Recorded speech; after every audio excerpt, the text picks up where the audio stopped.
Les citoyens ne prennent pas de psychédéliques parce que c'est illégal. Ni les marionnettes, ni les robots. Aucune de ces images réductionnistes bien élevées et mécanistes de l'humanité ne prend de psychédéliques. Parce que ce serait mal se conduire. Et mal se conduire est un grand péché. En fait, c'est inscrit comme le premier péché si l'on considère que la question des psychédéliques était présente dans le jardin d'Éden et que quelqu'un s'est mal comporté, puis qu'ils ont été jetés pour toujours et les enfants de leurs enfants dans le chaos de l'histoire. Il est intéressant de lire les raisons de cela dans la Genèse. C'était parce qu'ils deviendront comme nous, dit Yahvé. Ils deviendront comme nous s'ils mangent du fruit de l'arbre de la connaissance. Je vous suggère que c'est précisément ce que nous devrions chercher à faire. Nous renforçons notre expérience en insistant sur notre authenticité. C'est une chose merveilleuse à apprendre, de pouvoir se dresser et crier « ce sont des conneries ». Parce que tant de choses sont jetées au lance-pierre et personne ne parle de la priorité de l'expérience et de la dignité de l'individu. La dignité de l'individu. Nous avons parcouru un long chemin avec elle en Amérique, avant de la trahir.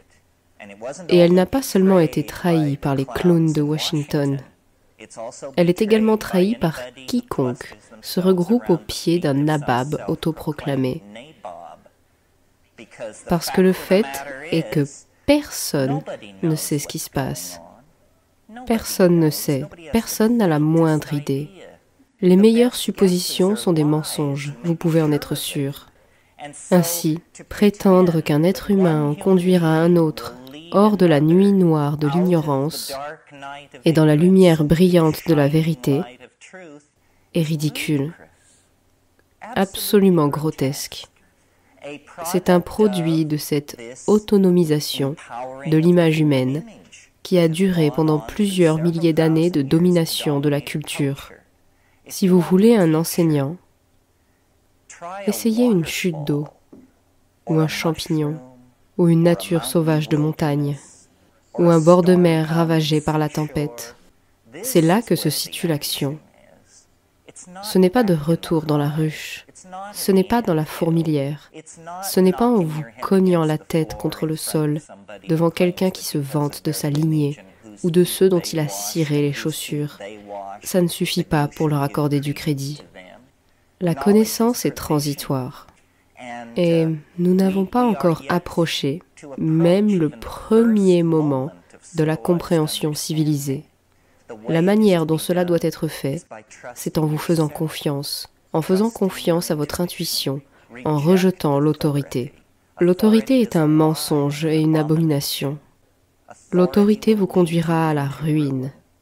Elle n'est pas réelle. Ne tombez pas pour l'hypothèse selon laquelle tout le monde joue un rôle, selon laquelle les juifs savent quelque chose, les bouddhistes savent quelque chose, les Wishols savent quelque chose. C'est absurde, ça n'a aucun sens. Personne ne sait rien. Ce sont différents types d'épouvantails qui ont été créés par des castes sacerdotales pour garder les choses sous contrôle. Les institutions cherchent à maximiser le contrôle, le contrôle, le contrôle. C'est leur but.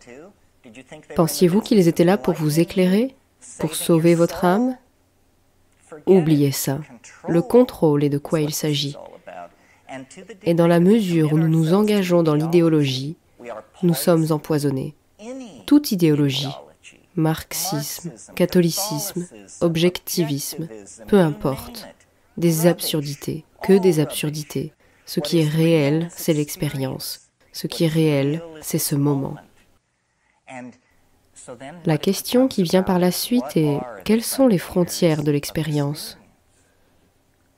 Quelle part nous a été enlevée par ces dominateurs, par ces sacerdoces, par ces cultes, par ces épouvantails philosophiques? Eh bien, beaucoup. C'est ce qu'est l'histoire. notre gêne croissante, notre maladie croissante, notre malaise est lié au fait que nous sommes tenus à l'écart de la source de l'expérience. Nous sommes sexuellement réprimés. Vous ne le sentez peut-être pas, mais regardez 100 ans en arrière, quand on mettait des pantalons au pied des pianos. Nous avons peut-être fait des progrès sur le plan sexuel, peut-être pas, plus ou moins que nous le pensons, mais nous sommes réprimés dans tous les domaines. Et nous sommes particulièrement réprimés dans le domaine qui se rapporte à l'expérience psychédélique, parce que c'est un raid contre l'invasion des parasites dominants. Ils ne peuvent pas le supporter, parce que cela renforce l'individu, cela dissout le modèle de la science, qui est juste exposé comme une belle histoire. Cela enrichit l'univers accessible 10 fois, 100 fois, 1000 fois. Cela rend l'individu complet en lui ou elle-même. Cette complétude de l'individu est extrêmement destructrice pour le plan des dominants, qui est que vous serez un rouage dans une machine. Vous participerez à la vie d'une organisation, pas votre vie, la vie d'une organisation. Vous aurez un boulot de merde, vous y consacrerez les meilleures années de votre vie et votre génie et vos espoirs, vous servirez une institution, vous servirez. Eh bien, c'est une mauvaise idée pour les gens libres d'accepter cela. Une bien meilleure idée serait d'insister sur la dignité des êtres humains, de reconnaître que la libération des esclaves, le droit de vote aux femmes, la fin des coups de fouet publics, que ce programme d'éclaircissement politique doit également inclure la liberté sur la façon dont les gens veulent changer leur esprit. Nous ne sommes pas intéressés à être sexuellement réglementés par l'État, et nous ne sommes pas intéressés à être intellectuellement, spirituellement, émotionnellement manipulés par l'État. L'État devrait se retirer de cette question. L'État agit comme le bras exécutant de la culture dominatrice, en particulier des fous fondamentalistes qui, vous le savez, sont horrifiés par tout cela, par l'idée que les gens revendiquent l'authenticité de leur propre esprit, que les gens se tiennent à la lumière de la nature et rejettent le péché originel et la culpabilité de l'Éden et les péchés des pères et toutes ces bêtises qui se transmettent. Ce que va devoir signifier le renouveau archaïque, s'il a du mordant, c'est une re-responsabilisation de l'individu et un abaissement conséquent du profil des institutions, surtout du gouvernement. Nous devons réfléchir à ces choses, parce que nous avons adhéré à l'idée que nous devons servir et bien nous comporter et être asservis, sinon le chaos engloutira le monde. Nous devons mener notre analyse de la situation au point où nous pouvons embrasser le chaos et voir que le chaos est l'environnement dans lequel nous prospérons.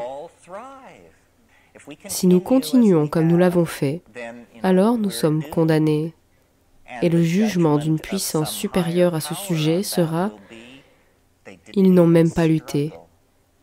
Ils sont montés dans le train avec leurs valises, et ils n'ont même pas lutté. » C'est trop cauchemardesque à contempler. Nous parlons du sort de toute une planète. Pourquoi les gens sont-ils si polis?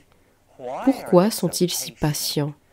Pourquoi sont-ils si indulgents envers le gangstérisme et la trahison? C'est très difficile à comprendre. Je crois que c'est parce que la culture dominatrice est de plus en plus sophistiquée dans sa perfection des mécanismes de contrôle subliminaux. Et je ne sous-entends par là rien de grandiose et de paranoïaque.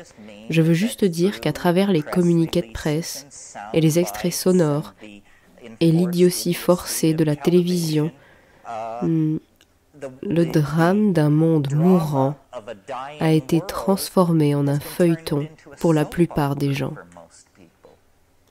Et ils ne comprennent pas que c'est leur histoire et qu'ils le mangeront dans l'acte final. Si quelque part entre ici et l'acte final, ils ne se lèvent pas sur leurs pattes arrière et hurlent. Donc, tout cet effort pour remettre l'expérience psychédélique au premier plan est un effort pour responsabiliser les individus et leur faire voir que nous sommes saignés de notre authenticité par des institutions vampiriques qui ne nous laisseront jamais tranquilles d'elles-mêmes. Il doit y avoir un moment où la machinerie et le fonctionnement de la machinerie deviennent si odieux que les gens sont prêts à avancer à grands pas et à jeter du sable dans les rouages, à forcer une réévaluation de la situation. Ça ne se fait pas en s'organisant, ça ne se fait pas dans des partis d'avant-garde ou des cadres d'élite intellectuelle. Cela se fait simplement en s'éloignant de tout cela, en revendiquant votre identité, en revendiquant votre vision, votre être, votre intuition, et en agissant ensuite à partir de cela, sans regret, proprement sans regret. Si vous souhaitez soutenir mon travail pour me permettre de le poursuivre, n'hésitez pas à vous abonner, partager, rediffuser cette vidéo et à faire un don sur Tipeee ou Liberapay, car l'intégralité de mes contenus est et restera gratuit. Je ne peux donc pas continuer sans votre soutien. Merci à tous et à très bientôt.